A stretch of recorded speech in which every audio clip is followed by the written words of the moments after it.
And when we first started talking, he had this heavy weight disposition, like his shoulders were shrunk over. You could tell he was exhausted. By the time, I'm going to say within the next 2 months of us working together, I talked to him on the phone and he had this pep and light disposition about himself. And he was happy and jovial. And he was like, a different person. It was like I was looking in the eyes of a completely different person because he was now able to get more rest. Welcome to the Bricks and Banks podcast, where real estate meets real wealth. Whether you're building from the ground up or stacking your paper to the ceiling, Steph breaks down property power plays and money moves you can act on. From first-time buyers to seasoned investors, this podcast is your blueprint for financial freedom through real estate, business, and investment. Subscribe now. It's time to build your future. This is Bricks and Banks with Steph. And we are live. Hey everyone, welcome to another amazing episode of the Bricks and Banks podcast. Today I have royalty in the building. I call her Lady Renee of Hastings. Her name is so lovely. She's giving me the British vibe, but that's not where she's from. She's American and she's going to tell us everything she does. However, Renee is the president, CEO, and founder of Executive Help Now. So it's lovely to meet you, Renee. You're glowing. I love the fact that you're on my show. We can do lady things. And yes, welcome to the show. Well, thank you so much, Stephanie. I am so honored to be here. I just love your energy, love the vibe of the show, and super excited to be here. Thank you. So I titled today's episode, Let's Go to Level Up, How Delegation Creates Freedom and Growth with Renee Hastings. Thing is, your perspective is totally different from what the typical entrepreneurs and business owners are about. So that's why when I saw your profile, I was like, okay, I need to have Renee on my show because you're coming to basically break down the bits and bobs the typical business owner encounters while running their business. But before we get right into it, can we just juggle down memory lane for a bit? Let us know where you're from, how you got here, what you studied, how was life growing up for you, and all that good bits. Yeah, so I love this question because as most everyone knows, where we are today is a sum of the choices that we've made cumulatively along the course of our lives.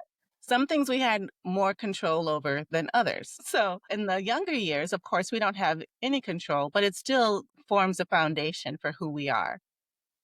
I am the granddaughter of a sharecropper, and my grandfather moved our family. He had 9 children, moved the family from the south of the United States to an Amish community in Wisconsin, which is in the Midwestern United States, predominantly white. And in this community, our family, and we're a Black family for those that are just listening on the podcast. I was about asking that. Yes, we are Black.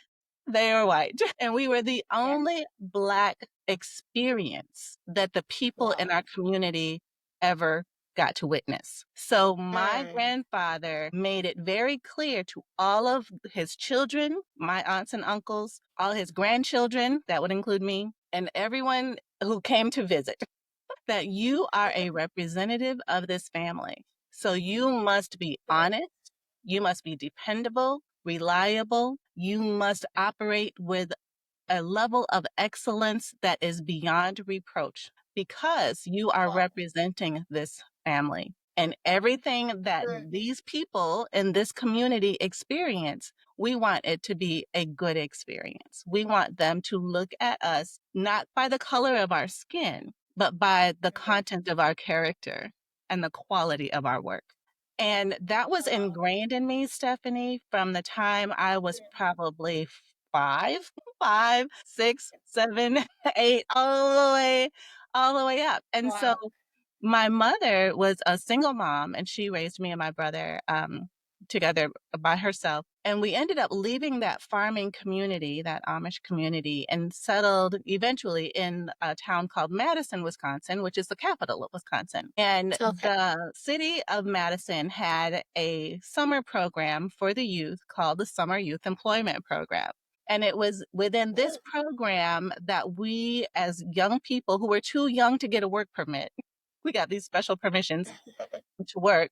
Okay. They gave us these opportunities to learn and be exposed to different work opportunities and to discover our various natural gifts, skills, and talents. And so the first assignment that they put me on, I was assigned to this a nonprofit organization called the Madison Urban League. And when I was assigned to the Madison Urban League, they took me into this room, and the room was piled high and deep with books, books on top of books on top of books. And they said, your job by the end of summer is to categorize all these books, organize them, What? label them so we can find them, and just Wow. basically clean up this room. And Stephanie, Just you, or you had a team? no, it was just me. Like all day. I got there at 8 in the morning. I left at 5 in the evening. That was my Oh, job. that's crazy. But by the end of summer, I realized how much I enjoyed organizing things and how much I enjoyed putting things in categories and subcategories and subcategories and labeling things so that they look nice and neat, and creating these documents where they could go and find them later, to log them. Mhm. And so Yeah. by the end of summer, that was all done, and I was 12. And it was a fantastic experience. It exposed me to this natural gift I had for organizing. The following year, I was placed at a company called Norrell Temporary Services, which is a temporary employment agency. And the owner of this franchise was a Black woman, and I was her assistant. And my job was to hand out the applications to those looking for work and then take them back and type them into the computer. And Stephanie, I'm telling you, the more I heard my fingers clickety clacking on the keyboard, the more I thought in my head, somebody's life is changing. Somebody's getting ready to Mm. stop. They're getting ready to be able to take care of their families. This is very important work that we are doing. And I made an inner vow at that moment that one day I was going to run an office or own my own business. And Wow. because I wanted to be the same, I wanted to help people change their lives too. And I Yeah. was 13 when I made this decision. That's So crazy. it was a wonderful experience, and exposed me Mhm. to, customer service and what it means to, represent your client, your company well, and that sort of thing. And the owner of the franchise was so patient and kind. And so it really was a turning point, I would say, or one of those milestones in my life that really was pivotal. And from this point at 13, I went on to take all the business classes I could in school: clerical, shorthand, typing, marketing, DECA, all of the things that I could get myself involved in, because I was Yeah. serious about one day running an office or owning my own Your own business. business. And I ended up Mm. graduating from high school at 16 years old because of, we had that standard of excellence, and I took all these extra credits and I was able to graduate early. But I also Yeah. graduated with a 1-month-old son. So this How did you cope with that? that kind of put a change in my plans for the future that I had for myself. Mm. I planned to go to Yeah. college and get my degree and just be amazing as a business owner and that sort of thing. But because I now have a Mm. family, I needed to now go to work, because I didn't want to be another statistic. Because they said in high school, in health class, of all the girls that are in the class, 1 out of 10 of you is going to end up getting pregnant before the end of the school year. And I said, oh, no, Oh, not snap. me, not me. But Yeah. But that's wrong, because that's like programming the ladies to see it as normal. It's wrong to say that. It's wrong to say that to young kids. Just, it's crazy. Well, the thing is, I don't know if they meant it to be hurtful or just sharing facts, because the numbers don't lie. And the Numbers. numbers said, if you're in this classroom and you're a girl, because of the high rate of teen pregnancy in our community, this is what's going to happen. And so I just made a decision then. Oh yeah, that's not going to be me. Well, it was me. And so they said also that if you get pregnant, you're going to end up on welfare and you're going to be a burden on society. And I said, that certainly is not going to be me. I didn't want to be another statistic. So because I now had 3 years already of work experience through the summer youth employment program, I was able to get Yeah. a very well-paying job immediately out of Wow. high school, working for the state of Wisconsin during the day and for the phone company at night. And so I was able to make the same amount of money that grown-ups were making, straight out of high school, so that I didn't end up being another statistic. So that was my drive. But then, of course, with that, working so much, I wasn't able to Mm-hmm. see my new son take his first steps or hear Oh, his first words or do all of the things that all the first. I missed them trying not to be a oh. statistic. So I ended up marrying his father, and we still ended up on welfare anyway. But Okay, yeah, because it's a family unit now. It's more difficult to manage at that point. Okay. yeah, yeah. And so, but that was my story. And it was because of this foundation that I have of working Mm-hmm. hard and operating in excellence that I was able to use those natural things that came to me to do well in my Yeah. work life as I was building my own career. I put it in air quotes in the administrative field and eventually working my way up from, the entry level clerical assistant, receptionist to administrative assistant, then Mm. executive assistant, and then eventually toward the end, executive assistant to the C-suite of Fortune 100 companies for like 20 years. So, and I did eventually go back and get my college degree. So I am a college graduate. So happy about that. Yeah, that's like your story is one of resilience, like you pushed through.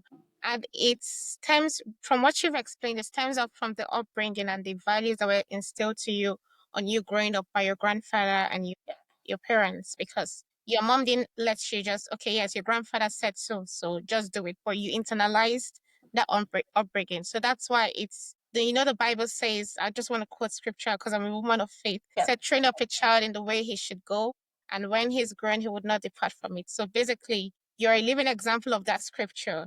You were trained on the way to go, and it has just made you become a woman of excellence, even to starting your own company, working with Fortune 500 companies like big names like Coca-Cola, Care, Compass Group, and whatnot.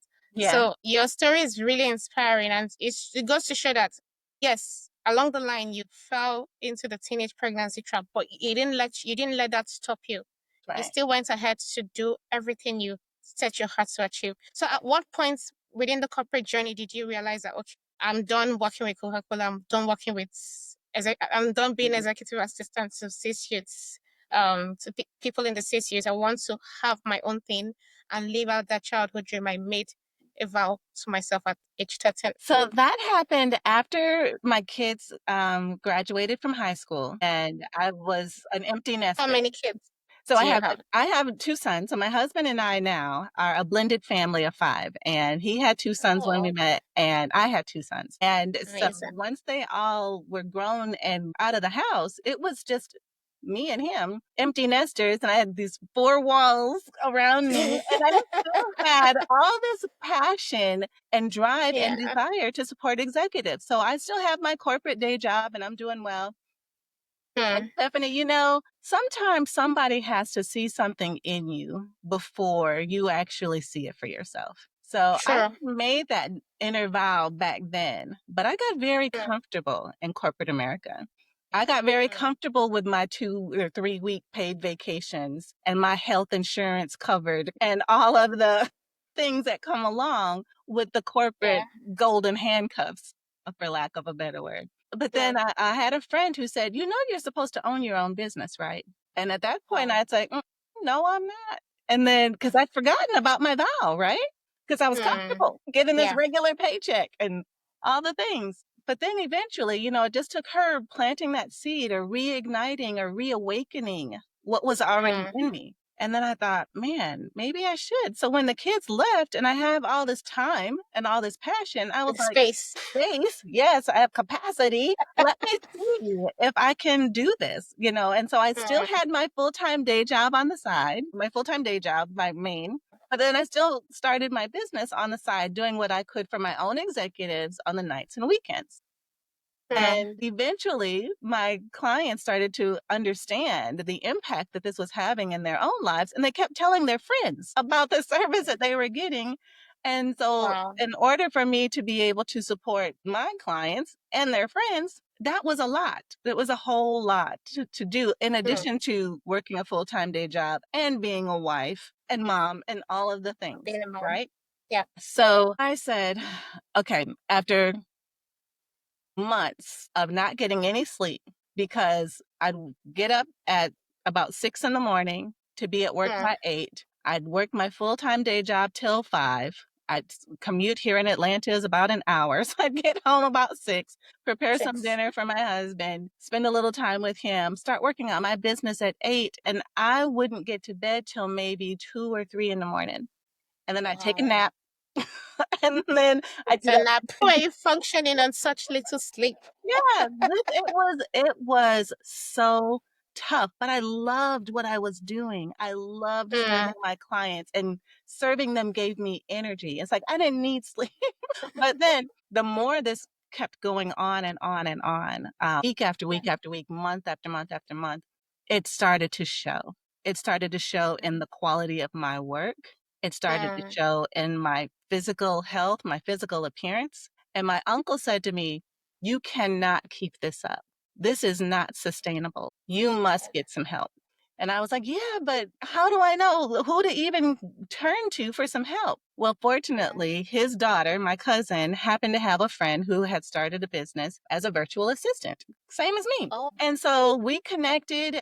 And when I interviewed her and asked her questions about how she would handle different things, it was like I was talking to myself. She would respond in the exact same way that I would have responded. And so her knowledge and experience working with executives was so similar to mine. I was like, of course I need to bring you on the team or start a team. And it starts with you.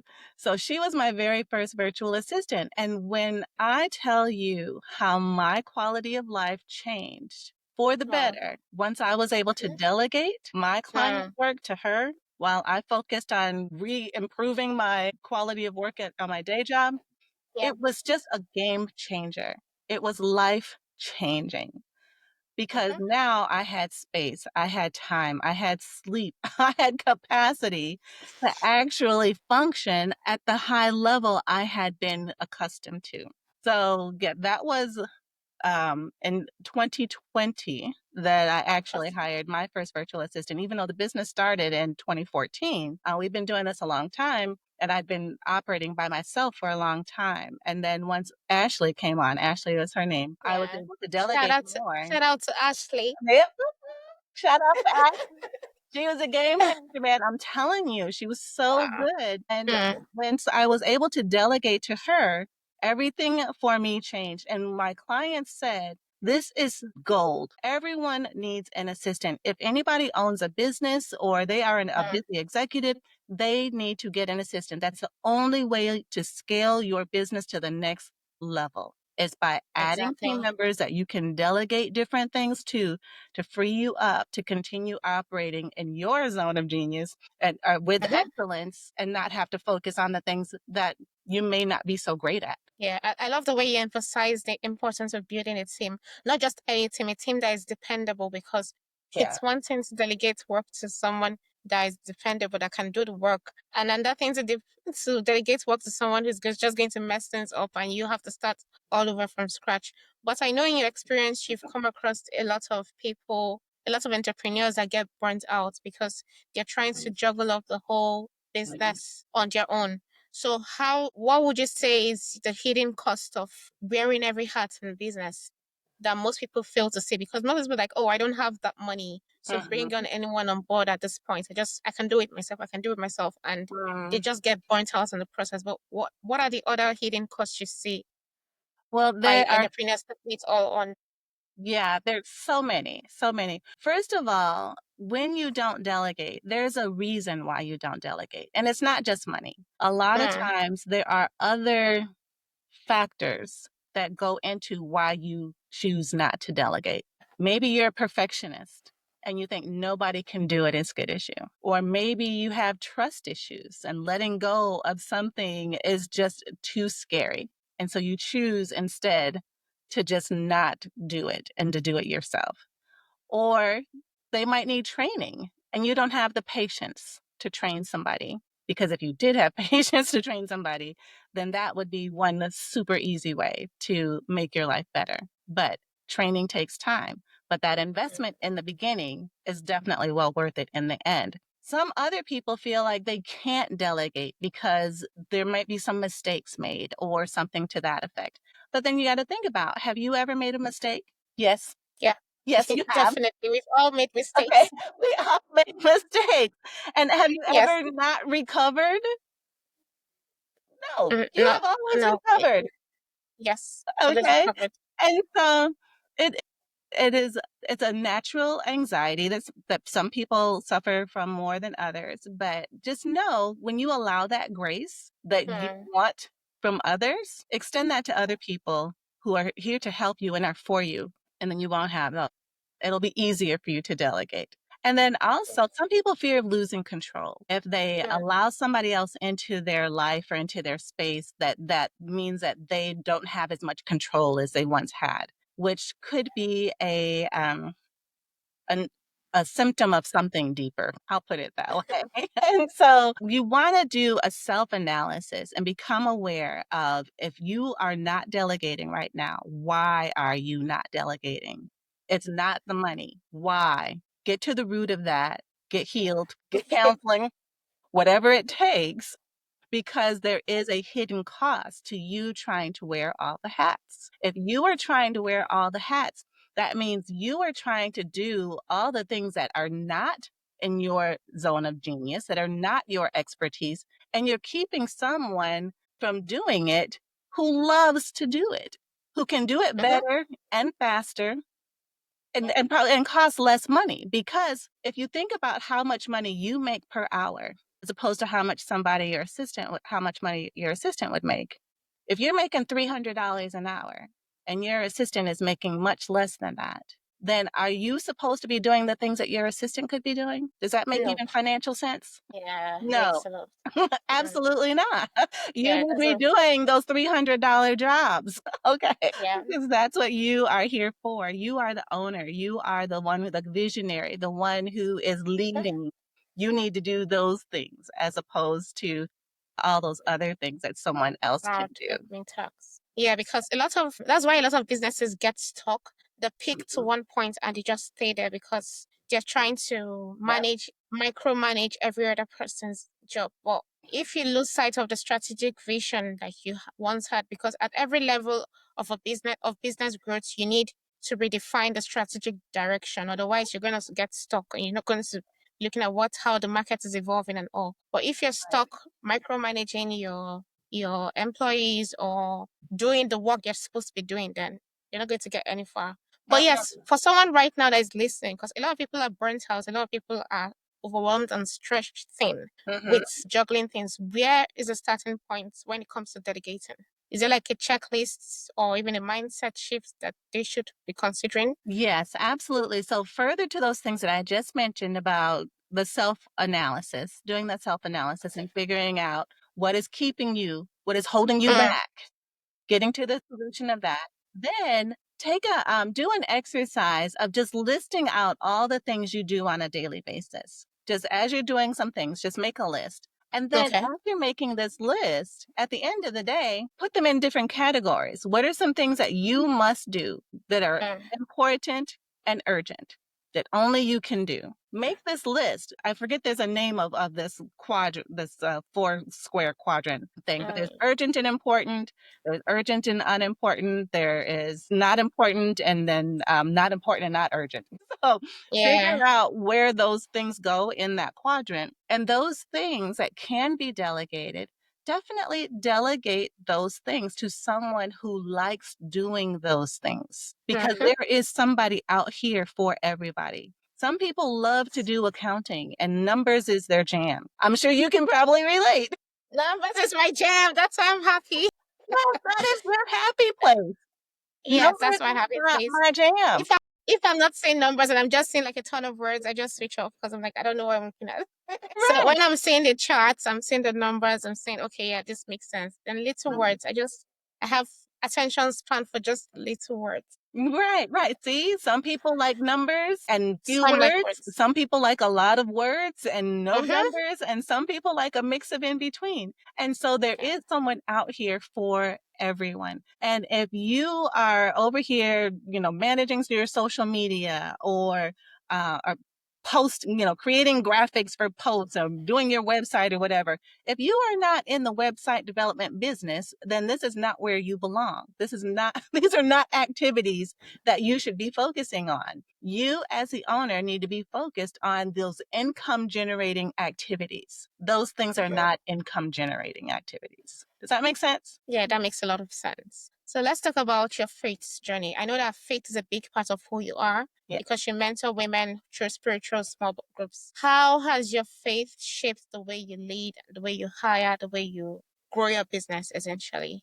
My faith is everything because, as you can imagine, being a single teen mom on welfare, Yeah. trying to keep a kid alive at that age is no easy feat. So I've been calling on God for a very long time, and He has And good answers. never failed, never Yeah. failed.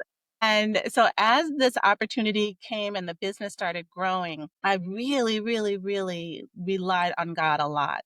In prayer time, I would ask, just seeking wisdom, surrounding myself with wise counsel, other women of faith and other women business owners of faith to speak life into me and the different things that I was encountering as a business owner. Because when you're going from corporate America to business ownership, trust and believe, that's a whole new mindset. It's a whole Yeah. new shift in how you move and operate and do life. And especially now that you are responsible as a business owner, you're now responsible for the lives of those who decide to join your team. So Hmm. it's important to, number one, understand how to lead well and understand what real leadership is. And to me, real leadership is being vulnerable and open and being your true authentic self to those that you work with as well as those who you get to work with and as clients. Yeah. So your team needs to know the real you. And your Yeah. team needs to know that you are for them and that you will stick up for them and you will defend them. And so that is the culture that exists in executive help now. My team knows that if there's, first of all, that when I'm looking at clients, I don't take all clients. People come to me and they Exactly. say they need things, but then I take a look at them and their personality and how they treat other people. And then I was like, my mindset is I will not subject my team to that. Absolutely Hmm. not. They will not be one of our clients. I'm not even going to pursue it.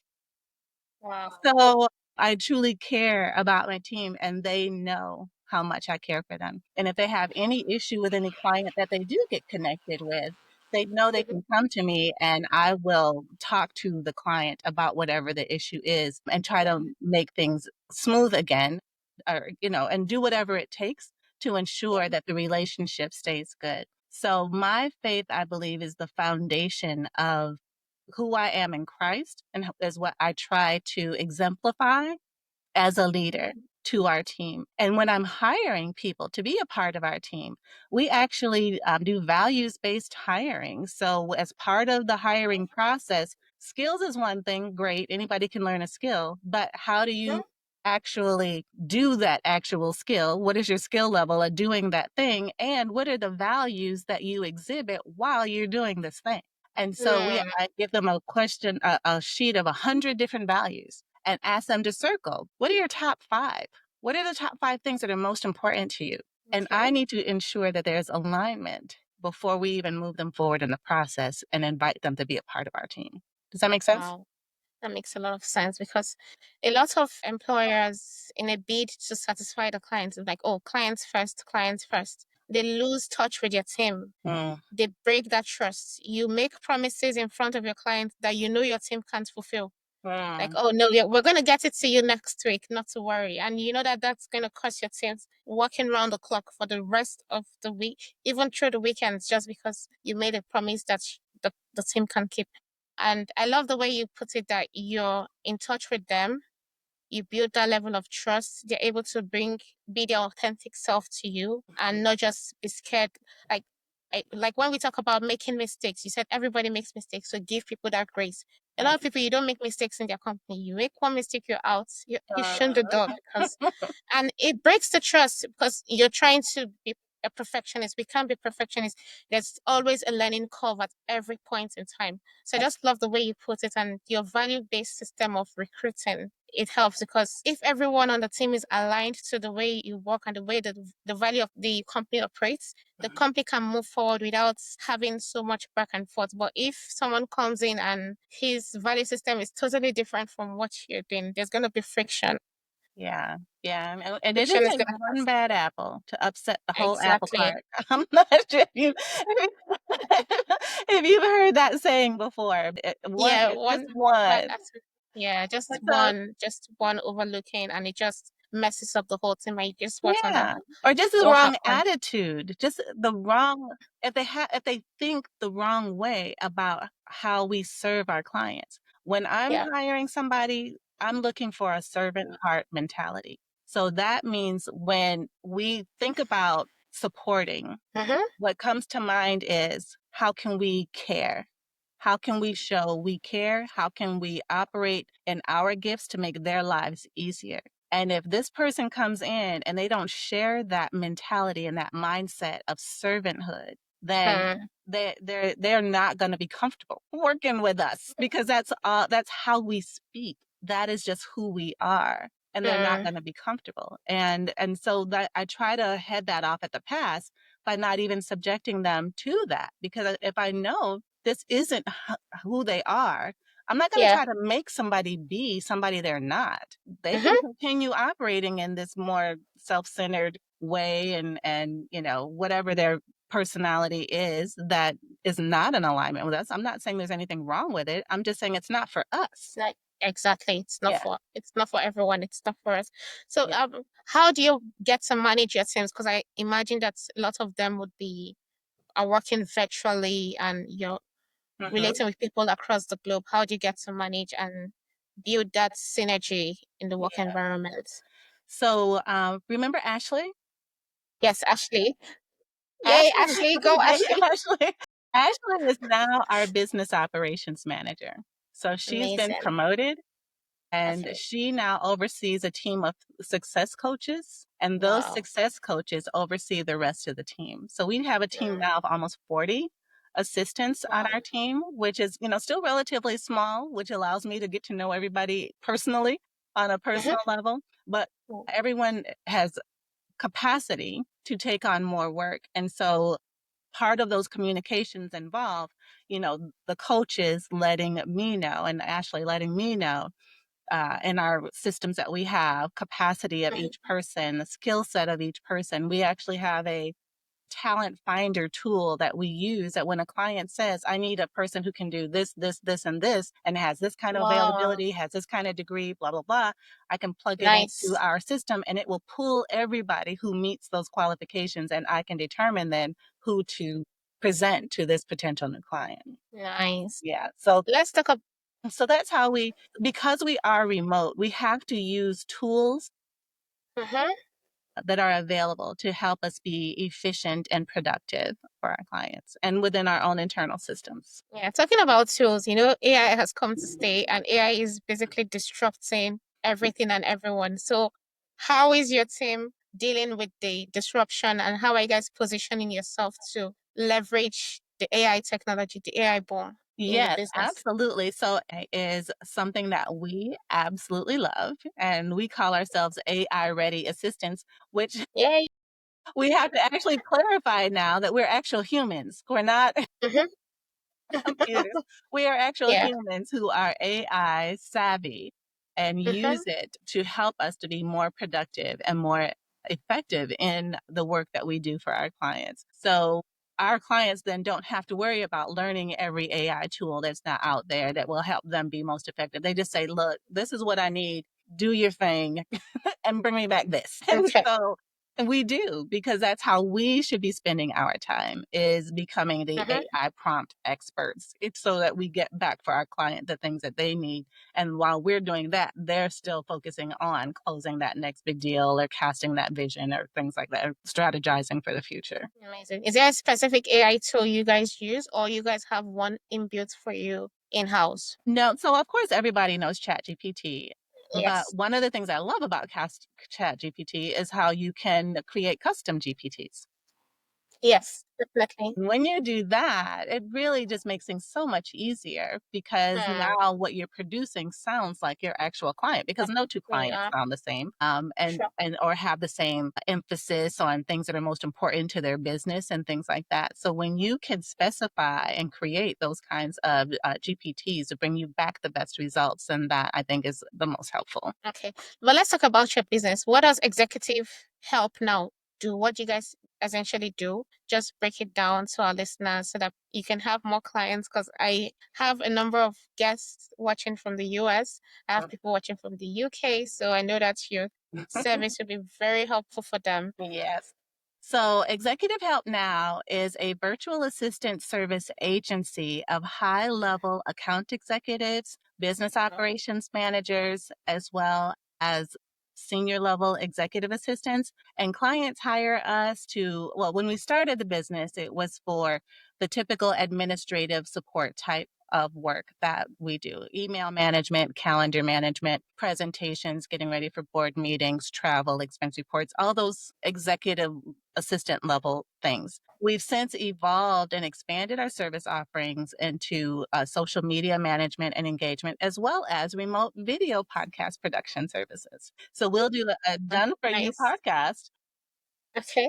as well. So those have been the historical legs of business that we have supported our clients with. But starting in Q4 of this year, we have an announcement that we are going to make where we are niching down our service level offerings to supporting those in the venture capital and private equity space. So we're Wow, it's getting our exciting. systems our systems in place to serve Okay. as amazing project managers to help those with portfolio companies to get a quicker return on their investment by helping those companies take off those administrative support of activities, those Okay. scheduling those meetings, helping them meet the goals and milestones that the funders create for them so that Okay. they can focus on doing the things that they were funded to do. Wow, I like the strategic vision and the fact that you're niching down to a specific sector, and it just makes a lot of sense. So you guys watch out for Q4. That's right. We're There's ready. new things coming in. Talking about podcasts is something that's dear to my heart, and I imagine that you've been going to from being behind the scenes in the business, you're now stepping into the spotlight as a speaker, guesting on different spotlights, and I know that has had its own learning curve. What was the shifts like for you? What even prompted you to start being on podcasts? And were there any moments of imposter syndrome you experienced? How did that feel? And how did it help you to evolve to this confident woman that you are today? I love this question, partly Yeah. because I didn't know about the podcast space until we got Okay. a professional podcast producer as a client. And so when he came, Okay. so he was producing a show of a guy, his name is Dan Jordan. I'm going to give a shout out to Dan Jordan because he's an ultimate sales energizer. And if you need someone to motivate your sales team, Dan Jordan is your guy. So anyways, All right. shameless plug That's for good. Dan. But Chris was producing Dan's show. And I was a guest on Dan's show, and we were talking about virtual assistants and the value of virtual assistants and that sort of thing. And so after the show, Chris said to me, "So I heard you on the show and you said you do this. If I do this and I show you how to do this, can you do this for me?" And I said, "Of course we can." And so he explained to us what it takes to produce a show, all the different things. And so when he shared that with us, we, did our thing and we took off his plate the things that he didn't want to do, so he Yeah. could focus on bringing in more new clients. And so we took what we learned from him, put our own little dust on it, made it our own. And Yeah. one of the team said to me, they said, "Renee, you should do a podcast." This was over 2 years ago. We're in our third year of podcasting. Okay. And I said, "Y'all, you know how busy I am. how on earth am I ever going to do a podcast in addition to trying to scale this business? I said, that's a lot of work. It is a lot of work putting on a show, finding all the guests, doing all the communications and getting them scheduled. And I said, y'all, I just can't. They said, we got you. We got you. I said, okay, so all I'm going to do is show up and talk. If we're going to do a podcast, I just want to show up and talk, and that's it, nothing else. And they're like, Yeah. no problem. We got you. And that's what they do, literally. They do all the back end work, finding the guests to be on the show, finding me shows to be on, the communications, the scheduling, the actual day of run of show productions. We have this platform that we use that keeps things engaging. And it's a wonderful experience. We have people who come on our show as guests and they say, I've been on hundreds of shows. And this is by far one of the best shows I've ever experienced. Amazing. Doing something right. I think at this point I want to shout out to Fritzy because I was in communication with Fritzy all through the scheduling of this appointment. So shout out to Fritzy. Shout out Fritzy. She's amazing. She truly is amazing. And when I tell you, Yeah. I've been able to develop these new relationships because of these folks that Fritzy has hooked me up with as guests on the show. It has truly been such a blessing. Fritzy is truly a blessing. And our senior podcast producer, May, who she reports to, May's the one who got us all started, got us our systems, and our whole podcast production program is all May and her team of podcast producers. And Fritzy's a part of that. So thank you so much for shouting her out because she truly is a gem. But when you asked about imposter syndrome, really, this question resonates with me because as from a person going from being a teenage mom on welfare, scaling a business, starting a business, scaling a business, there's so many rooms and spaces that I now find myself in, and that in the past I found myself in, where there is this level of discomfort. Like, how in the world did I get in this room with these people? What am I doing here? But Renee, you can't afford, you can't be humble. I'm not going to let you to be humble because you've worked with top companies. You've worked with Coca-Cola. You've worked with Nike. You've worked with top companies. So you're not allowed to be humble right now. There was this imposter syndrome, though, that tried to overtake me. It tried to overtake me. And if it weren't for my faith and my community, I really had to be very prayerful about this situation because imposter syndrome is real. And I had to get over it. I'm over it. But I'm just saying, it was there, and it still every now and then tries to peek its ugly head up and say, you're not worthy. You don't deserve to be in this room. You don't deserve this meeting. You're going to fail this presentation. All these negative thoughts try to come in my head and try to make me feel like I can't do what I'm called to do. But trust and believe. You did it twice. You're doing it 2 years in a row. Third year. You're doing it. And he gives me the courage and the strength to do it afraid and to with his comfort and his peace and his wisdom. And so I continue to walk in that authority to do what I'm supposed to be doing. Because I truly, honestly feel like I'm living out my life's calling in this business that we have created, that we get to help impact lives of busy executives and business owners and other people who are trying to make an impact in their communities. That's amazing. And you've said something that's profound. You've said life is too short to schedule your own meetings and check your own emails. That's funny. It is. I said that. What kind of transformations have you seen when entrepreneurs finally let go of this mundane tasks? Yes. So, and the thing is, okay, so you start with the mundane tasks. But when you develop that trust with your assistant, you're able to hand off larger things and more important things and things that truly move the needle for your business. So that process of developing that trust definitely starts small with the mundane tasks, we'll call that. I put that in air quotes. But the skill level of the person that you partner with is so high from an executive help now team and roster of assistants that we are strategic partners on this journey with you to help walk that road and not just lighten the load, but give you the benefit of our knowledge and experience, because none of our team members have less than 5 years of experience, either as operations managers or as project managers. And so working with so many different clients, we've seen a lot. We've done a lot. We've heard a lot. And what has worked in one company could be just what you need in yours, but you don't know that that even is an option because you didn't have this assistant before, you know? True. So we bring all of our frames of reference to this experience. And so in terms of how we navigate the relationship with people taking the best advantage of this Okay. opportunity, they Yeah. really need to fully find out the depth and breadth of the experience that their person has so that they Yeah. can take, make the best use of their time together because Okay. then they will all scale together. Does that make sense? Yeah, that makes a lot of sense. And I know a lot of it will go into training because once someone understands what they're doing and why they're doing what they're doing, it's easier for them Mhm. to do it to the best of their abilities. A lot Yes, of managers just underlook training. They train you, they're like, oh, do this here, put this, bring this pebble and put it from point A to point B. But if you right, don't explain to the chick why you're bringing that thing from point A to point B, the person's just going to do it absent-mindedly and just right, do it anyhow. But once they understand why that's being done, it makes a lot of sense and they're going to do it even better than right. you explained it. So a lot of people underlook training. And from what you've explained, you invest a lot of your time in training your staff so that you Yes. can build them up to that level of confidence where, okay, I trust you enough to hand over the stacks to you. Right, absolutely. So when you invest the time on the front end, explaining all the different things, how you're currently doing things, what's not working, what you want to be different,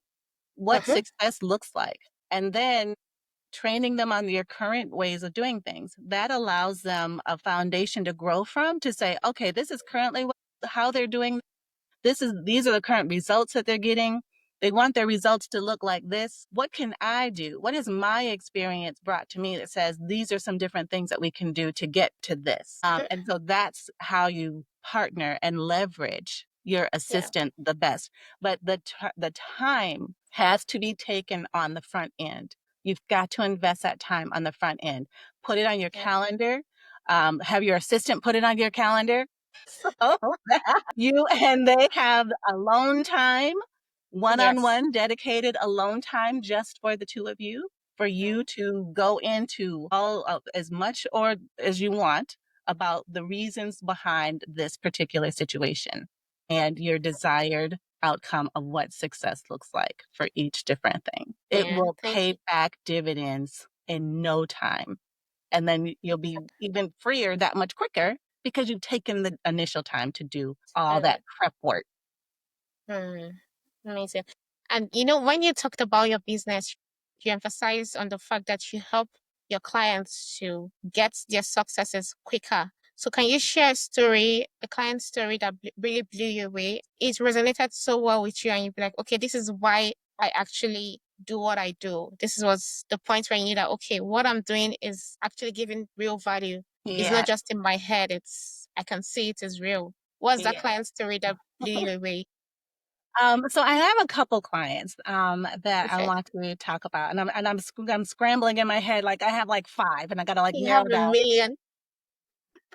I do. Okay. Yeah, I have so many. And I think the one that really resonates the most with me is he's a doctor and he's a speaker and he's written books and he's an advocate for men's mental health. Okay. And when we met, he was doing everything himself. He was making these big deals with all these major organizations, city government, county government, federal government, had these contracts that he had to execute on. He had applications that needed filing, curriculums to build, flights and travel for each of these different school systems that he had to be a part of, presenting and coordinating all these different events. It was a lot. There's a lot involved in all of that.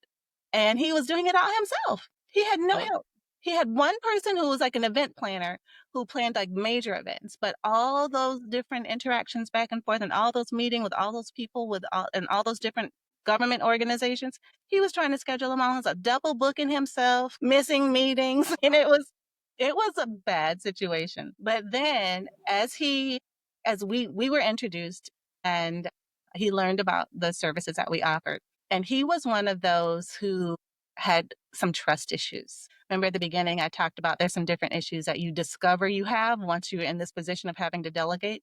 You may not even know you have trust issues until you get someone to delegate to. Yeah. That's a whole nother story. But he started delegating like one thing at a time. Calendar management. He wanted someone to, his email management, someone to check his email and make sure he's not missing meetings and he's responding to those important requests for him to come and speak or, sign paperwork or do deals or whatever. And so that's what we started doing. And then over time, little bit by little bit, he was able to delegate more and delegate more. Every month I have a meeting with all of our clients. So once a month I have a client call just to check in to see how things are going. And when we first started talking, he had this heavy weight disposition, like his shoulders were shrunk over. You could tell he was exhausted. By the time, I'm going to say within the next 2 months of us working together, I talked to him on the phone and he had this pep and light disposition about himself. And he was happy and jovial. And he was like, a different person. It was like I was looking in the eyes of a completely different person because he was now able to get more rest. He was now able to think more clearly. He's now able to go into these events more prepared than he was before because he leveraged his assistant to do all of these things for him so he could focus on just strict content of what he was going to say. So that's one of the ways that we have seen just such a massive change in his own individual life. And he has said to me, things are going so well with us that he increased his hours with us. I mean, over time, it was just a wonderful experience to see him grow as an individual from where he was thinking he had to do everything to now being like a planner and now fulfilling federal government contracts. Wow, that's a very intriguing story. And it makes a lot of sense. You basically explained the transition of him learning to trust, Yes. taking it one bit at a time, delegate this one bit. Okay, Yeah. this person is doing well with this one bit. I can do more. I can delegate more. And yes, he can now focus on the strategic vision of the company instead of having to file Yes.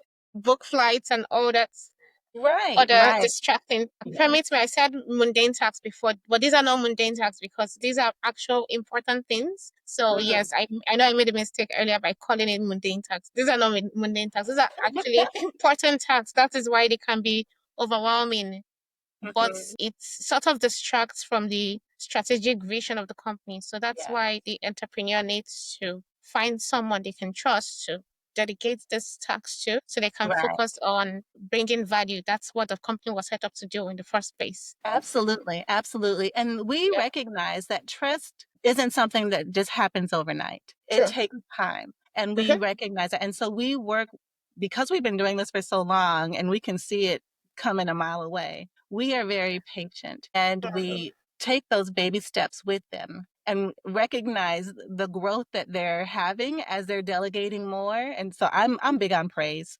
So I will say things like, this is so great. I'm so happy that you are doing this. And then I ask them, do you feel any different? How is your life? What are things like now? And they tell me, they're the ones who tell me, I can now have more dinners at home with my family. I can now go to my kids' games. I can now, go to my daughter's recital or, whatever it looks like. I can now do these things. I couldn't even think about doing those things before. Going to a parent teacher conference? Are you kidding me? At the school? Never. No. Now I can. And so when someone is trying to find that right person, that in itself can be overwhelming. And so that's why it is best to connect with an agency, executive help now, because we've already done the vetting. We've already done the training. We already know their skill level and the quality that you're going to get. Working with an agency kind of helps to speed up that process of you developing that trust because someone that you trust has referred them or placed you with them. Amazing. So before we wrap up the session, let's look ahead for a moment. Where do you see the virtual support industry going in the next 5 to 10 years? And how are you preparing executive help to stay ahead of the curve? Wow. So I say this field is becoming quite saturated because a lot of people now with the advent of AI can say, oh, I'm a virtual assistant. Okay. Sure, sure that. And on some level, maybe they can, Mhm. but there's nothing that can take the place of years of experience to be able to know the questions to ask, to be able to pull from various frames of reference, to be able to provide you with the greatest guidance and wisdom for Mm. moving forward.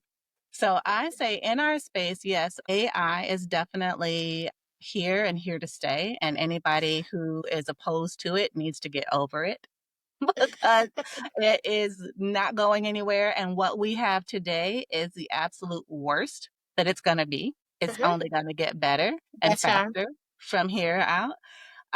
But we need to not just get used to it, but learn how to leverage it. And the Mm. more we learn how to leverage AI, the more value we can add to our clients. And that's where I see us going. In our team, we have opportunities for continuous development, and AI, becoming more AI proficient is one of them. And on our website, you'll see different certificates for the number of certificates that people have as they become more proficient in artificial intelligence, project Oh, management, and business operations. And so you can actually pick when you click on our team section, or see those different badges that they've earned because of the continuous education that and the value that we put on professional development. wow. Thank you so much, Renee. And I like your attitude of gratitude. You have such an appreciative demeanor. You're always thanking people. You're always shouting out to people, and it just keeps you glowing. And you're also very forward focused. You're building your company. You've been able to delegate all the tasks that you don't have to do, and you're looking at the strategic direction of your company. You see that yes, AI has come to stay. We have to leverage it and make the best of it so we can get our work done even better than what we're doing now. Yeah. So before we wrap up, this is the second segment. It's called the firecracker round. This is me hitting you with a bunch of questions and you hit me right back with the first answer that comes to mind. Okay, We start. I'm bracing myself. Yeah, so drum roll. So what's one tool, app, or system you think every busy entrepreneur should be using right now but isn't using? But they are not using. I would say the tool that folks should be using that they are not using is probably the Fathom Note Taker by Zoom. Okay, okay, that's a good one. I've never heard it before. So Zoom. If you could go back in time and give yourself one piece of advice when you first started executive help now, what would it be? The one piece of advice I would give myself now is to recognize that you're worthy and Mm, that your name and abundance can go in the same sentence. that's I'm gonna snap to that. How did you even come across about that? Yes, when we talked about imposter syndrome, you can feel like, oh, do I even belong here? Am I even supposed to be here? But you're saying it now. You're worthy, and your name and abundance can be in the same room, can be right at the same time. Yeah. Wow, Yeah. that's Because there was a a time proud when thing to say. I couldn't conceive of my Yeah. name and $1 million being in the Uh, same sentence. Like they just didn't go together. But trust and believe, I don't think that now. definitely. That's when that imposter syndrome had me. Nice. Okay, the next question. Fill in the blank. The smartest thing I ever delegated was, The smartest thing I ever delegated, yeah. shopping. Oh, I never thought you'd say that. Shopping. Okay, so grocery shopping, we have an app called Instacart and we Mm. have DoorDash. And they have no phone numbers, but if they had phone numbers, they would be number one and number two speed dials on my phone. Wow. Let's go, DoorDash. Yeah, so Instacart, you can get groceries from the grocery store. And so you Okay. don't have to Yes. go drive your car to the grocery Uh, store, deal with it's people so in the parking stressful. lot, Mm, all these choices of vegetables. No, I'm just like, look, I need some tomatoes and some lettuce and some cucumbers and put it in my cart. that, Done. 2 hours later, my groceries are at the door. yes. So, in one sentence, what does wealth mean to you today? Today, wealth means the ability to be a blessing and leave a legacy. Amazing. So, how can we reach you, Renee? How can we get to you? Your socials, websites, and all that. Yeah. So the website is executivehelpnow.org. Okay. We are not a nonprofit, but it's a .org. We are on all the socials at Executive Help Now on Instagram, LinkedIn, Facebook. I also have a YouTube channel called Renee Speaks. Okay. If anyone wants to check out our podcast, ton of fun, amazing guests. So yeah, reach us on any of those platforms. Amazing. I'll make sure to put the links to and in the description so everyone can go there, check it Oh, out. I also have one other thing. I'm sorry to cut you off. If someone, a lot of times they don't know if they're ready. They don't know, maybe I'm too small, or maybe I don't have the right kind of work. And they just wonder, what can a virtual assistant do for you? They don't know how to use a virtual assistant. They can text the letters VANOW for VA now at 291. And I believe that might even be available on WhatsApp. So it's a toll-free number for people to get a free download to help guide them on questions that they can ask, some thought-provoking questions that they can ask themselves just to know whether or not they are ready for a virtual assistant. Wow, that's a very helpful tool. I would make sure to leave everything with the number so they can text you guys and we'll get on board. Absolutely. And if the phone number won't work, I can just send you the link. No worries. I think you should send me the link so I can put it in the description so they can just click on the link and get into chatting with you on WhatsApp. Yes, I will definitely do that. All right. Thank you so much, Renee. It's been a pleasure having you on the pod today. I've learned a lot. It's been an entire masterclass. You've shared your origin story, how you were in the Amish community, all the lessons your grandfather instilled in you, your time in the summer camp that gave you the passion for organizing things, to how you've started your business and how you're growing and how you're even looking forward. It's just been an amazing time. And it's crazy how we're able to fit all that into 1 hour. Oh, I know, right? I know, that's a lot. The It was a time, lot. the time just flew by. Like, it's just Yeah. crazy. Thank you so much, Renee. It was a pleasure hosting you on the pod today. It's been a blessing. Thank you, Stephanie. This truly has been a blessing. I appreciate you. And when I end my show, I say, you were made for something great. So go and be awesome. So you are Amazing. doing awesome things. And I just pray nothing but blessings and favor over you. Thank you so much. And there we have it, guys. Renee has basically poured out everything. I'll make sure to leave the links in the description. So go and check out Renee. So till we come your way next week, let's continue to turn knowledge into action and breaks into banks. This has been Breaks in Banks with Steph, and this is me signing out. Bye.